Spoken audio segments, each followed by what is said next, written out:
नमस्कार, राज की बात में आपका स्वागत है।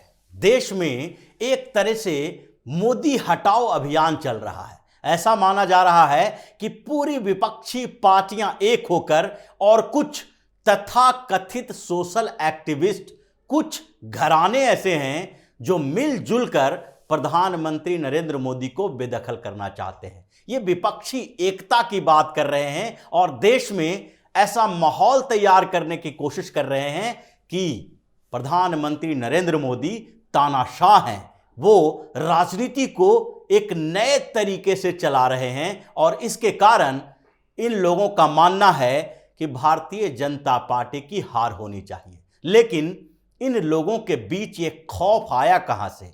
पीएम मोदी और अमित शाह से ऐसे कई परिवार हैं सियासत के जो खौफ खाते हैं, जो डरते हैं, क्योंकि इन दोनों ने मिलकर इन लोगों को घुटने पर ला दिया है। इनके नाम से ही ये लोग कांपने लगते हैं, क्योंकि इनको लगता है कि न केवल सियासत में बल्कि भ्रष्टाचार कर कर के जो इन्होंने देश को खोखला किया है, वो भ्रष्टाचार भी इनका अब सामने आ रहा है और इसके कारण इनकी सियासी कैरियर तो धीरे धीरे 2014 के बाद ही खत्म होने लगी थी, लेकिन अब इनको जेल की सलाखों के पीछे भी भेजा जा रहा है। इसलिए कभी सियासत में सबसे पावरफुल ये परिवार आज घुटनों के बल चल रहे हैं और सिर्फ हंगामा खड़ा कर रहे हैं कि देश में माहौल खराब हो रहा है, सांप्रदायिकता बढ़ रही है और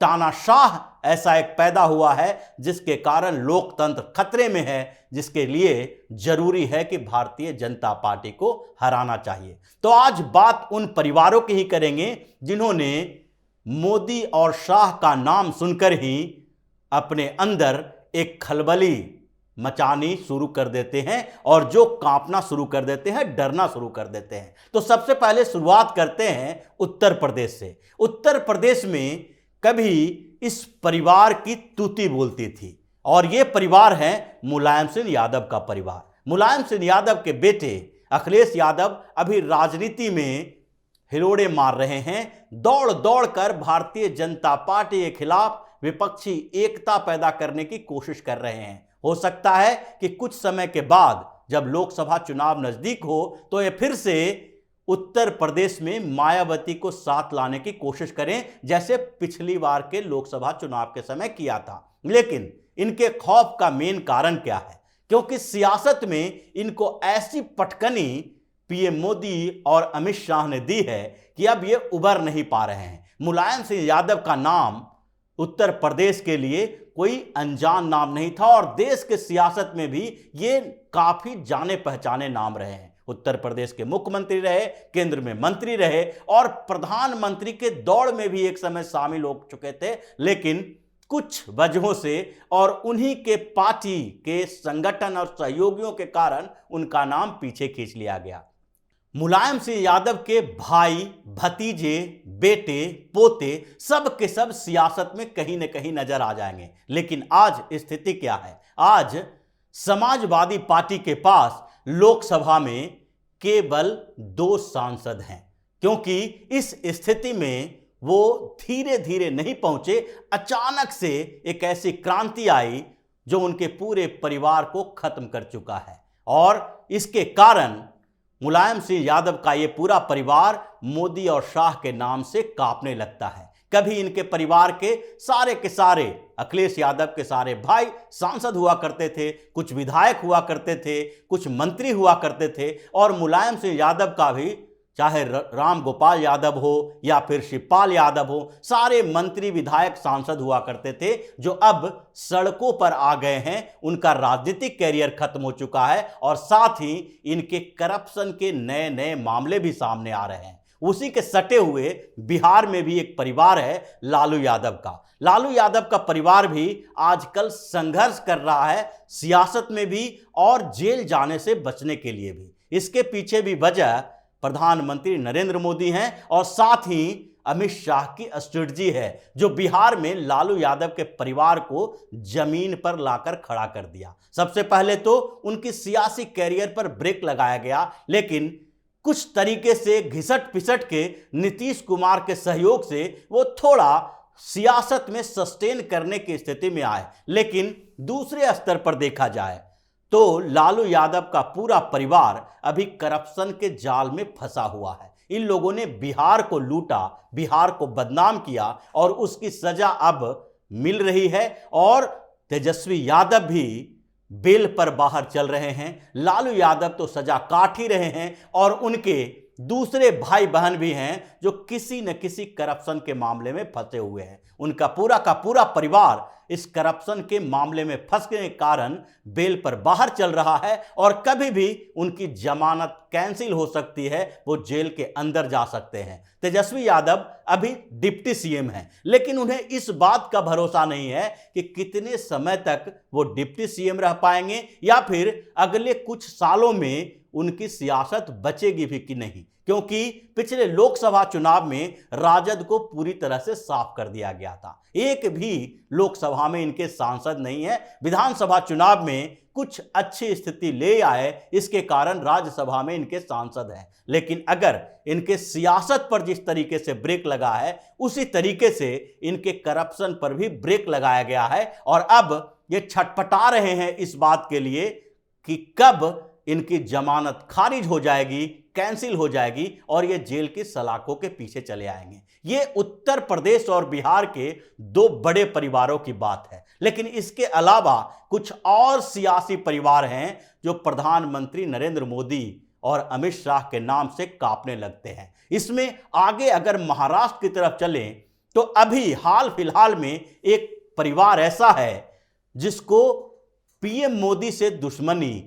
बहुत महंगी पड़ी। उन्होंने कुछ समय तक मुख्यमंत्री बने रहने के लिए ही सही, लेकिन भारतीय जनता पार्टी से गठबंधन तोड़ा और आज उनकी स्थिति है कि न उनके पास पार्टी है, न विधायक हैं, न सांसद हैं, न ही वो पद है जिसके लिए उन्होंने भारतीय जनता पार्टी का साथ छोड़ा था। मतलब महाराष्ट्र का वो परिवार है उद्धव ठाकरे का। कभी बाला साहब ठाकरे की तूती बोलती थी और अब उद्धव ठाकरे एक ऐसे नेता बन के रह गए हैं जो शिवसेना को अपने साथ रखने के लिए भी छटपटा रहे हैं, कोर्ट का दरवाजा खटखटा रहे हैं और पार्टी ऐसी बिखरी कि अब वो जमीन पर एक एक विधायक के लिए संघर्ष कर रहे हैं, छोटी छोटी पार्टियों के साथ भी गठबंधन कर रहे हैं। लेकिन महाराष्ट्र के उद्धव ठाकरे परिवार के साथ एक और परिवार है जो परिवार पूरी तरह से प्रधानमंत्री नरेंद्र मोदी के खिलाफ में जा रहा है और इसकी वजह यही है कि उनका सियासत भी खत्म होने वाला है और वो परिवार है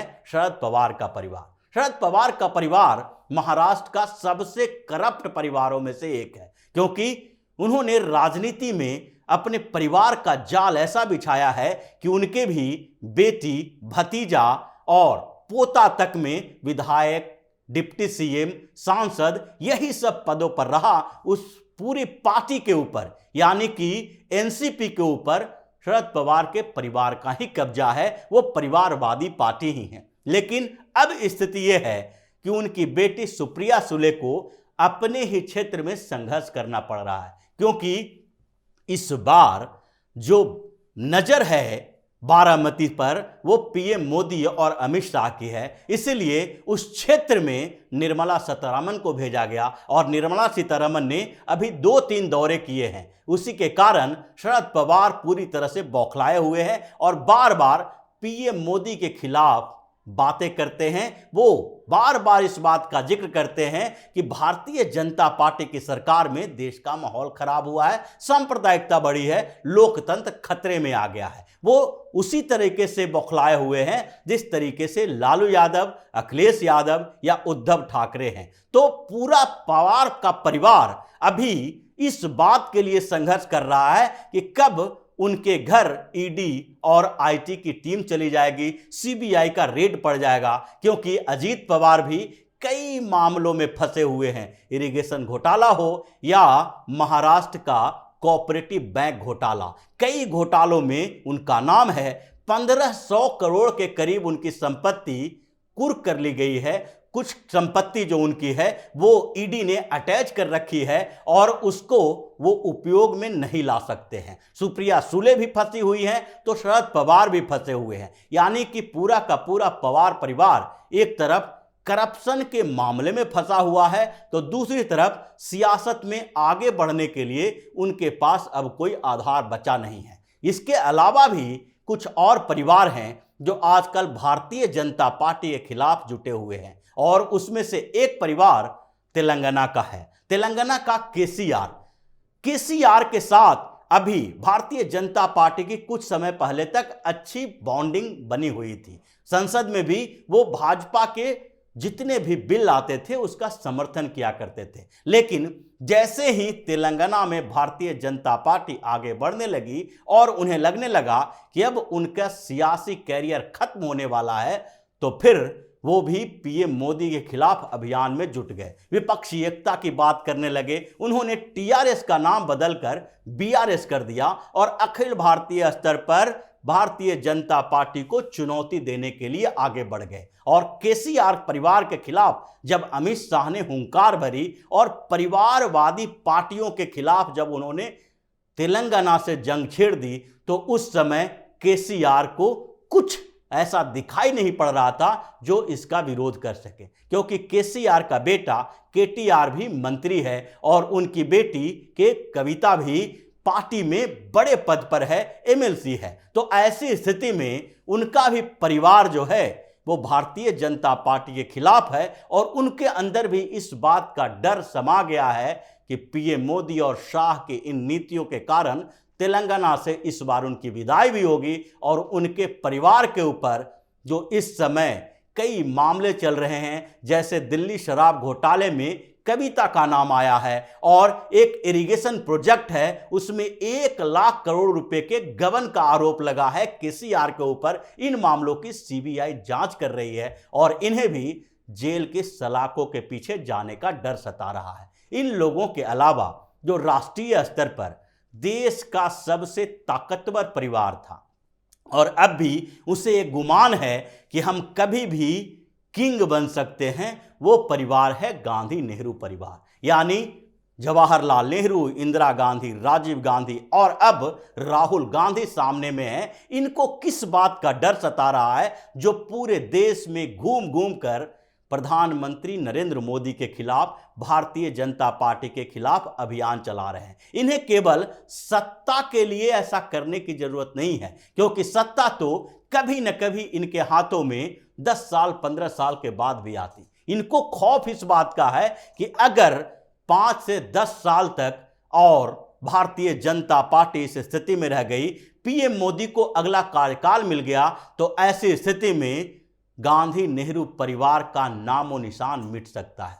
क्योंकि राजनीतिक तरीके से इनकी जो ताकत थी वो तो अब बिल्कुल खत्म हो गई है। ये क्षेत्रीय पार्टियों की स्थिति में आ गए हैं और दूसरे स्तर पर इन्होंने जो देश को इतने सालों तक लूटा उसका मामला भी सामने है। ईडी ने राहुल गांधी और सोनिया गांधी से 3 बार पूछताछ कर ली है। ये भी बेल पर बाहर चल रहे हैं और कभी भी वो समय आ सकता है कि राहुल गांधी और सोनिया गांधी जेल की सलाखों के पीछे होंगे। तो ये सारे के सारे राजनीतिक परिवार आजकल पूरे देश में घूम घूम कर ये एक दूसरे के साथ एकजुट होने की कोशिश कर रहे हैं और विपक्षी एकता की बात कर रहे हैं, जिसका मेन कारण यही है कि पीएम मोदी और अमित शाह ने दोनों ने मिलकर इन सारे परिवारों की औकात बता दी है, इन्हें घुटनों पर ला दिया है, क्योंकि इन लोगों ने देश को खोखला करने में कोई कोर कसर नहीं छोड़ी थी। तो इसी तरह की खबरों के साथ फिर से हाजिर होंगे। तब तक के लिए बने रहिए हमारे साथ और देते रहिए हमें सहयोग, ताकि इसी तरह की खबर हम आपके लिए लाते रहें। धन्यवाद।